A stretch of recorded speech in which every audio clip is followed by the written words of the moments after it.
Stop explaining your offer to your prospects. Now, hear me out. That might sound counterproductive, but there's some methods behind my madness. Now, what do I mean by this? Often in sales calls, we get into this habit of over-explaining the offer to the prospect, hoping that they buy. Now, when you over-explain, you're overloading. I'll say that again. When you over-explain, you're overloading. And when you overload the prospect, their brain doesn't actually compute. And it doesn't go into, hey, I want to buy this. It goes into, hey, there's so much information going on right now. I'm processing all of this. And then it starts to kick in the logical brain. The logical brain starts to talk themselves out of it or justify why they need more time. And before you know it, they're off the phone and they haven't bought anything. So it's important that you stop explaining your offer and you only do it in a certain way, which I'll break down for you in this particular video. Now, why should you even listen to me? My name is Jason James. Over the last decade, I've taken what I used to do in psychiatric nursing and brought it right here into sales by using some of the high pressure influence techniques and negotiation techniques that I used to use on the wards in very, very difficult situations and applying them right here into everyday conversations in sales. I'm able to take people who literally are struggling with sales conversations and using scripts to not even needing a script anymore in a matter of days, just by using a simple 7-word framework that I call the invisible sales method. And by doing this myself, I've personally closed over 22 million in deals myself. My clients have gone on to close over 200 million and growing. And I'd love you to be one of those people who I get to say, hey, I had some influence over how you sell and now you're absolutely crushing it. So stick around. And if you haven't done so already, make sure you subscribe to my channel. So let's get stuck into this. What should you be doing instead? Well, look, let's break down the dynamics of this. When you are speaking to a prospect and you start to over-explain your offer, as in you start to go into your offer in too much detail, you start to deliver on stuff and tell them too much or whatever it is, this does two things. Number one, it puts you into what we call convincer mode. Now you're trying to convince the prospect that this is the right thing to do. Look at all these wonderful things that we can do for you. Like, we'll do this and you'll get this and you'll get that and we'll do that. Before you know it, you're just over-explaining, which basically means you're putting yourself into convincer mode. And let's be honest, you don't want to convince prospects to buy from you. You want them to convince themselves. Is that making sense? The second thing it does is it overloads the prospect. And when they're overloaded, they tend not to make decisions. So let me explain why. At the end of the day, if you've just presented someone a logical offer, as in it logically makes sense for them to move forwards with you, then chances are they're probably not going to do it. Let me explain why. Our brains don't work according to logic. They work according to emotion and association. What do I mean by that? Well, it's very simple. Logic tells you to leave an abusive relationship, doesn't it?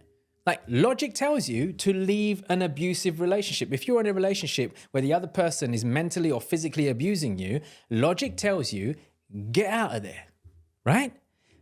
People don't, though. Why don't people listen to logic? They listen to emotion instead.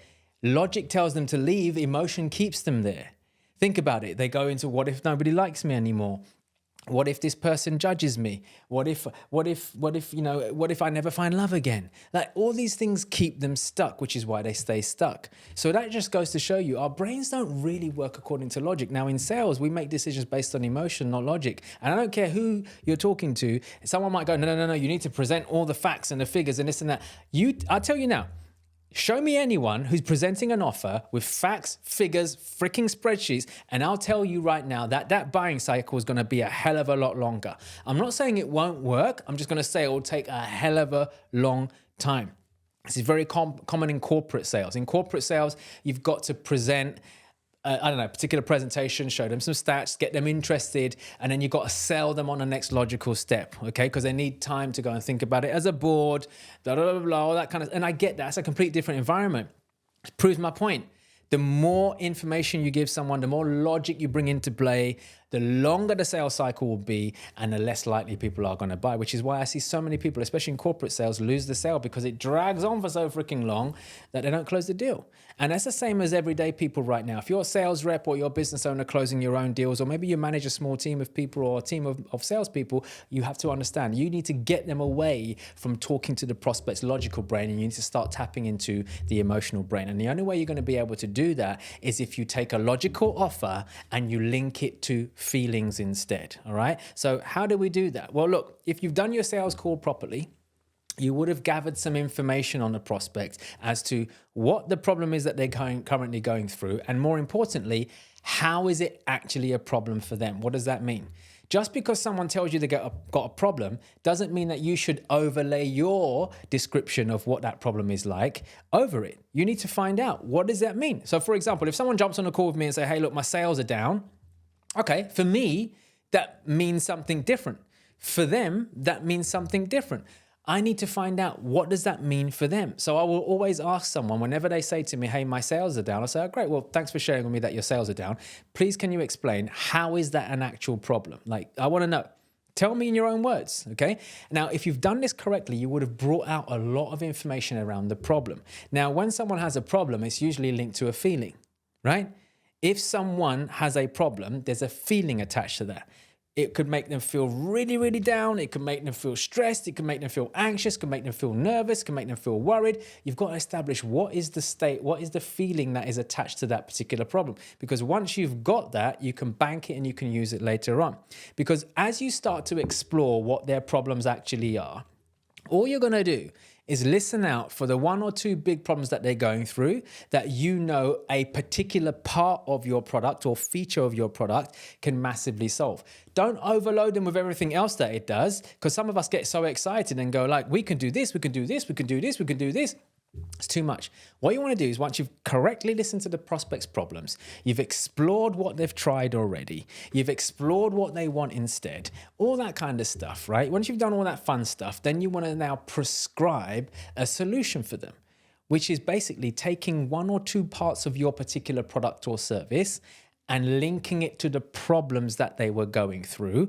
And this time you're basically saying, you're not going to feel this anymore once we do X, Y, Z. You're going to feel this instead.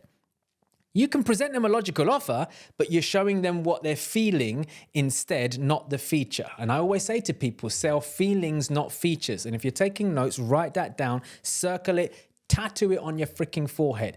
Sell feelings, not features. Because features evoke logic. Feelings evoke emotion. Think about it, okay? And if you want the prospect to move forwards, then use emotion. Emotion. Move them. Make sense? So that's how you take your offer right now and not over-explain it. Tap into some kind of emotion instead and allow the prospect to say yes. Because at the end of the day, all the other fun stuff that you do, all the other cool features, all the other cool benefits, and all the other, that can be taken care of post-sale. The number of times that we've sold to people in my companies and we've actually gone, hey, by the way, did you know, like after they've enrolled, by the way, did you know that you also get access to this and you get this and you get this and you get, they almost feel like all of these are undisclosed bonuses. They were actually part of the program, but they were like, bloody hell, I get this and I get that and I get that. Yeah, you do. By the way, you don't need that right now, but it's yours anyway, right? One of my programs, my high-level mentorship program, they get access to my public speaker training. I don't even advertise it. They just get it. And they're like, I got speaker training for free? And not just public speaking training, speak to sell speaking. How do you sell from a stage or a virtual stage? How do you get people to give you money who've just met you when you've stood on a stage for 60 minutes or so and just run to the back of the room and throw some money at you? I got that for free? Do you see what I'm saying?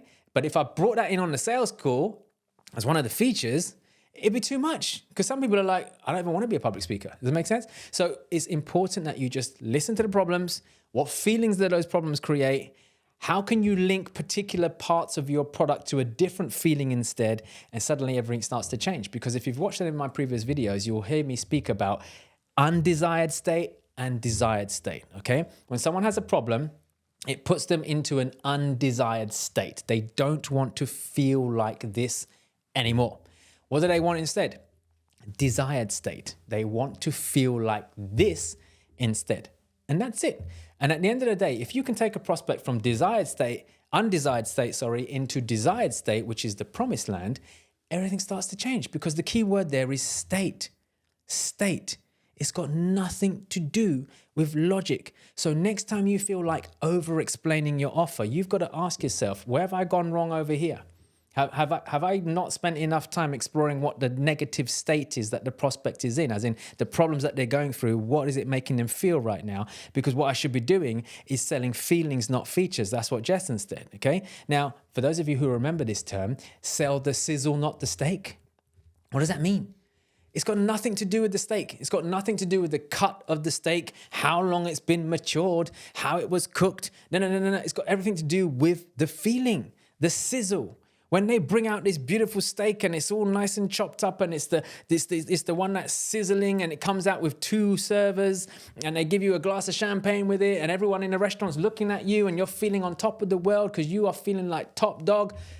It's the feeling, it's the sizzle, not the freaking steak. Is that making sense? Okay. So it's the same with your product. Stop selling the freaking features and start selling feelings and watch your conversions change. Don't over-explain your offer. Don't talk too much. Don't overload them with information. Hold back on certain things that they don't really need to know right now and give that to them after they have signed up or paid you. Make sense? So look, here's the thing. I want to help you with this.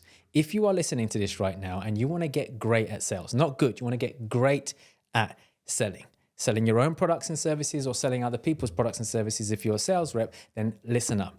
Every single month, I take on 2 people into my Invisible Sales Academy. And what I do with them is I give them access to training that they will not get anywhere else in the world. My Invisible Sales method doesn't exist anywhere else in the world. I'm the only psychiatric nurse in the world who teaches this stuff. Go and find me another psychiatric nurse who teaches sales. There isn't one. Because the stuff that we learned in nursing, the stuff that I was doing in high pressure situations, I'm talking about in prisons as well, where I used to look after patients with mental health disorders. When I was talking to them, I was doing a certain thing that was allowing them to do what it is that I needed them to do, such as take their medication or de-escalate and calm down. Okay. Now, for those of you in the UK who know what the National Health Service is, it's the NHS. I was commissioned to go and train the National Health Service on conflict resolution using some of the techniques that I'm sharing with you guys inside of my academy. And when you transfer them into sales, wow, it's powerful. Why? Because you don't need any scripts anymore. You're able to understand human behavior in a way that most psychologists can't, and you can help people go from undesired state to desired state literally in a matter of minutes. And if you want to learn this stuff and do it in a way where you don't need to take time off the floor, where you don't need to study for hours on end, where you don't have to do countless freaking role plays and you just want to get stuck in and start getting results tomorrow, then apply to work with me on the Invisible Sales Academy. It all starts with a decision and a conversation. And right now, all you need to do is either click on the link in the description or comment the word sales down below, and I'll send you an invitation so we can have a quick conversation. There's no selling on this call, by the way. It's a quick chat to see whether they were the right fit for each other. And if we are, we'll talk to you about how we can get you enrolled. Make sense? So go ahead and either comment sales down below or click on the link in the description and come and work with me on the Invisible Sales Academy. And until the next video, make sure you subscribe, hit that notification bell so you get notified every time I drop more videos, and maybe share an episode or one of these videos with someone that you care about, a colleague, a friend, a partner, whoever. Maybe they need to hear this stuff as well. All right. So I appreciate you. And until next time, stay well, stay blessed, and keep on crushing it.